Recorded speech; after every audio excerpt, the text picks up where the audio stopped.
আলাইকুম 3A blog family. আশা করছি সবাই অনেক ভালো আছেন, আমরাও ভালো আছি আলহামদুলিল্লাহ। আজকে আরাফার বাবা ধানমন্ডিতে অফিসে যাচ্ছেন। তো অফিসে যাওয়ার সময় আমি এমনি আর কি করে বলছিলাম আমাদেরকে একটু নিয়ে যান, আমরা আপনার সাথে শপিংয়ে যাব। তো ব্যাপারটা যা আসলে বাস্তবে সত্যি হয়ে যাবে আমি বুঝতে পারিনি। দেখলাম যে উনি রাজি হয়ে গিয়েছেন সঙ্গে সঙ্গে। আসলে আরহানের জন্য, আরহান খুব গাড়িতে উঠতে চায়, গাড়িতে ওঠা ওর খুব পছন্দ। তো আমি তাড়াতাড়ি করে অল্প স্বল্প কিছু রান্নাবান্না সেরে চলে আসলাম ওনার সাথে। তো আরহানের জন্যই তো, আরহান এত খুশি হয়। তো ওনার কিছু অফিসিয়াল কাজ আছেন, তো আমাদেরকে মাঝে মাঝে গাড়িতে রেখে উনি অফিসিয়াল কাজগুলো সারছিলেন। আমি আর আরহান একা একা গাড়িতে বসে আছি। আরহান আমাকে বলছিল ও নাকি গাড়ি চালাবে। বা আমিও বলছিলাম যান তো দেখি, আপনি ওই পাশে গিয়ে আঙ্কেলের সিটে বসে গাড়িটা চালান। আমাদের যিনি গাড়ি চালান ড্রাইভার, উনিও একটু বের হয়ে হাঁটছিলেন, বলছিলেন যে স্যার আসুক তারপরে চালাবো। তো স্যার আসতে আসতে এই যে ছোট স্যার উঠে যাচ্ছেন ওনার সিটে বসার জন্য। তো আসার পর আমি বললাম দেখো তোমার ছোট স্যার গাড়ি চালাচ্ছেন এতক্ষণ, তো চালানোর জন্য গিয়ে সুন্দরভাবে বসেছেন আর বলছিলেন ও নাকি চালিয়ে আমাদেরকে বাসায় নিয়ে যাবেন। তো আরহানের দুষ্টুমি আর কি। তো আমিও মাঝে মাঝে বাইরের দৃশ্য নিয়েছিলাম আর বসে আছি চুপচাপ। কি করবো এখন, অপেক্ষা করা ছাড়া উপায় নাই। আরাফার বাবা যখন আসবেন তখন আবার নিয়ে যাবেন। এদিকটাতে অনেকটাই ফাঁকা রাস্তাঘাট, এখনও শহরে লোকজন বেশি একটা জমে ওঠেনি। তারপর দোকানপাটগুলো দেখলাম যে একেবারেই ফাঁকা। এখানটাতে সাধারণত আসা যায় না, এত পরিমাণ ভিড় থাকে। এই যে ঢাকা নিউ সুপার মার্কেটের সামনে দিয়ে যাচ্ছি। তো যাব গাউসিয়া মার্কেটে। আমি চেয়েছিলাম যে গরমে বাসায় পরার জন্য কিছু গজ কাপড় নেব। তো এই যে গজ কাপড় দেখাতে এসে উনি সুন্দরভাবে ছড়িয়ে ওনার গায়ে ধরে ধরে দেখাচ্ছিলেন একটার পর একটা কাপড়গুলো ভালোই লাগছিল। এগুলোর নাম বলছিলেন ইন্ডিয়ান জয়পুরি ভয়েল।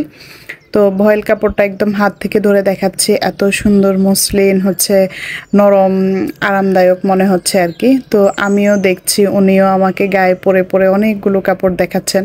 এত কাপড় দেখে না আমি একদম মানে একটা গোলক ধাঁধার মধ্যে পড়ে গিয়েছিলাম যে কোনটা রেখে কোনটা নেব, কি করব বুঝতেছে না। তো আরাফার বাবাকে বললাম হেল্প করেন, উনি একবার বলছেন এটা নাও, আরেকবার বলছেন ওটা নাও।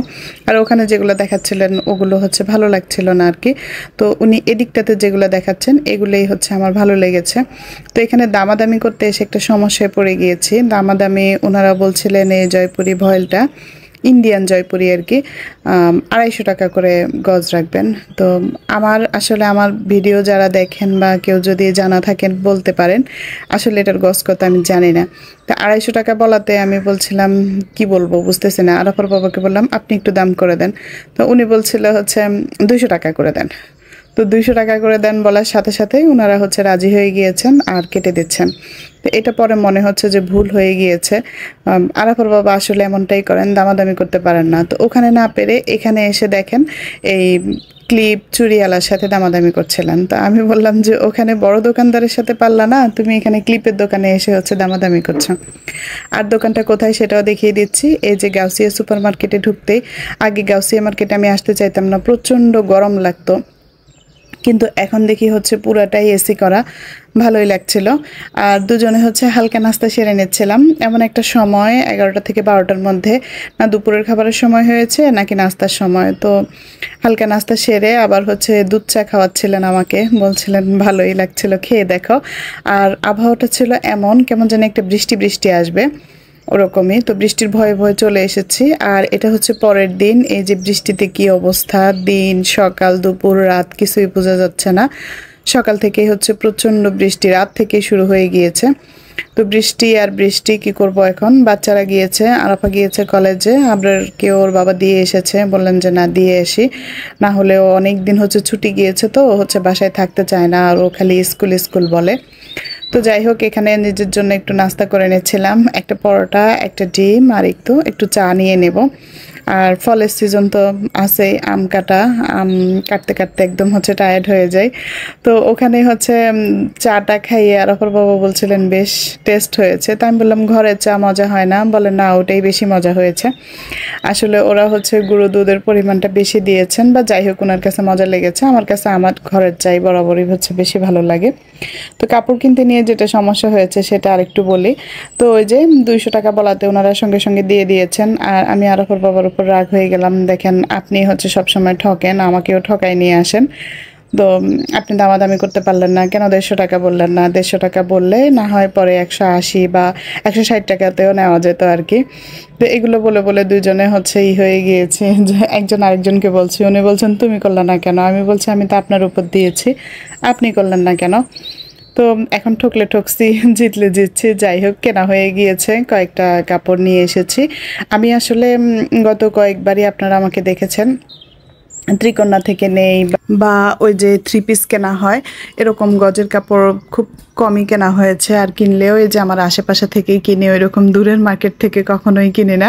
ওই মার্কেটগুলো আমার কাছে হচ্ছে খুবই রিস্কি মনে হয়, দামাদামি করতে পারি না এমনিতেই।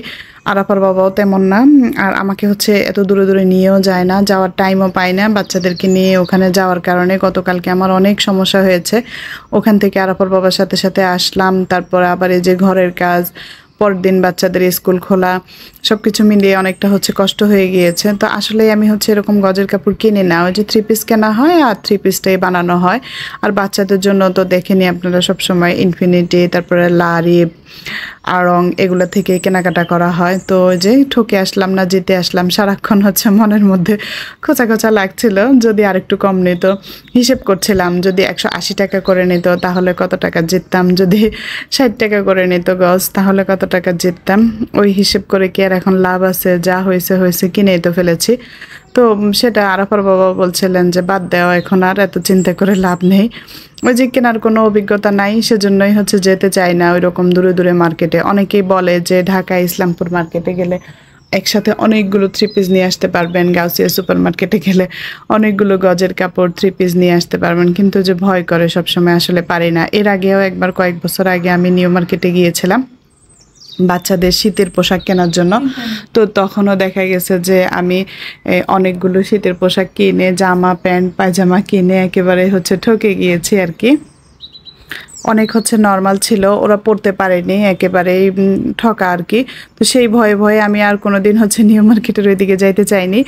আর এই যে টুকটাক যে হাঁড়ি পাতিল দেখেন, ওটা তো হচ্ছে অনলাইনে ওনাদের হচ্ছে ভিডিও দেখে এনেছি, ওটাতে মনে হয় না খুব বেশি একটা ঠকেছি, কারণ ওনারা সবার সাথে যে প্রাইস আমারও সেই একই প্রাইস। তো আমি সেজন্য আসলে ভয়ে ভয়ে অনেক সময় আরাফার বাবাকেও পাঠাতাম, বলতাম যে দেখেন তো একটু আমার এই কড়াইটা, এই পাতিলটা পছন্দ হয়েছে, আপনি কাছ থেকে গিয়ে দামাদামি করে একটু নিয়ে আসেন তো। তো উনিও যাইতেন, তো ওনারা ভিডিওতে যেই দামটা দিতেন ওর চেয়ে হচ্ছে বেশি কমাতেন না, 200-100 টাকা হয়তো কমিয়ে আরাফার বাবা আনতে পারতেন আর কি।